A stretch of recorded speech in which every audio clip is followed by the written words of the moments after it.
In this video, we are going to solve question number 15 of TIA for 2020. The question basically asks that for an ideal gas, del P of H at constant T is equal to. So we need to find out this value for ideal gas. So let's go. So we have del H by del P at constant T. I think I'm right. Yes, I am right here. So we know that H equals to U plus PV, right? So dH will be du plus pdv plus vdp. By using the differential equations, I have done it.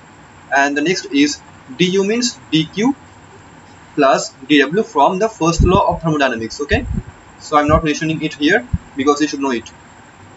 Okay, so we know that for reversible processes, dq is nothing but tds. It's applicable only for reversible processes, as here is not mentioning it. Here is no any mentioning whether it is reversible or not, so I can follow it that it is reversible process. And dw means minus pdv, it is plus pdv, and it is plus vdp. So pdv and pdv are cancelled out here, and it is tds and vdp. Okay, so now what we can do here, we can do divide both side by dp, so at constant temperature. So we need to convert it d to del h by del p at constant temperature, and this is turned into, let's say, t del s by del p at constant temperature, and this is just v. Okay, so now we need to find out this value del s by del p at constant, basically del p of s at constant t.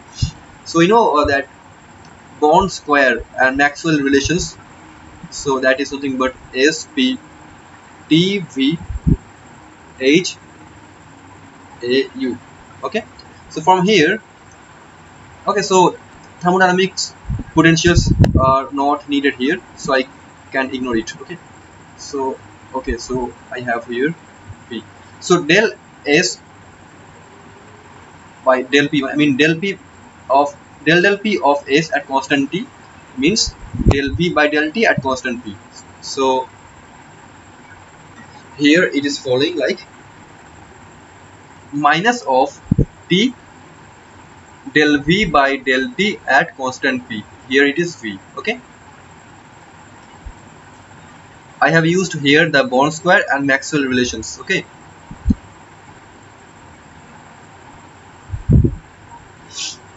so now for PV equals to nRT or PV equals to RT.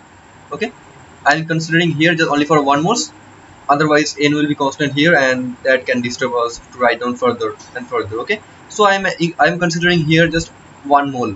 So PV equals to RT, and what is V? V equals to RT by P, right? So del V by del T at constant P, it will be R is constant, P is constant, and it will be just this one, R by P. So now inputting the value, okay, I am separating it from here. Okay, now inputting the value of this one in this equation, so I will have minus t, and del v by del t at constant p will be just r by p, and this is v. Now what is v? V means rt by p from this equation, so rt by p. Now we can see that these are cancelled and I have 0. So for ideal gas, del h by del p at constant t is 0. So del h by del p at constant t is 0. Option number B is the right answer. Okay, so this is our whole solution. Yes, this is our whole solution. Okay, thank you so much.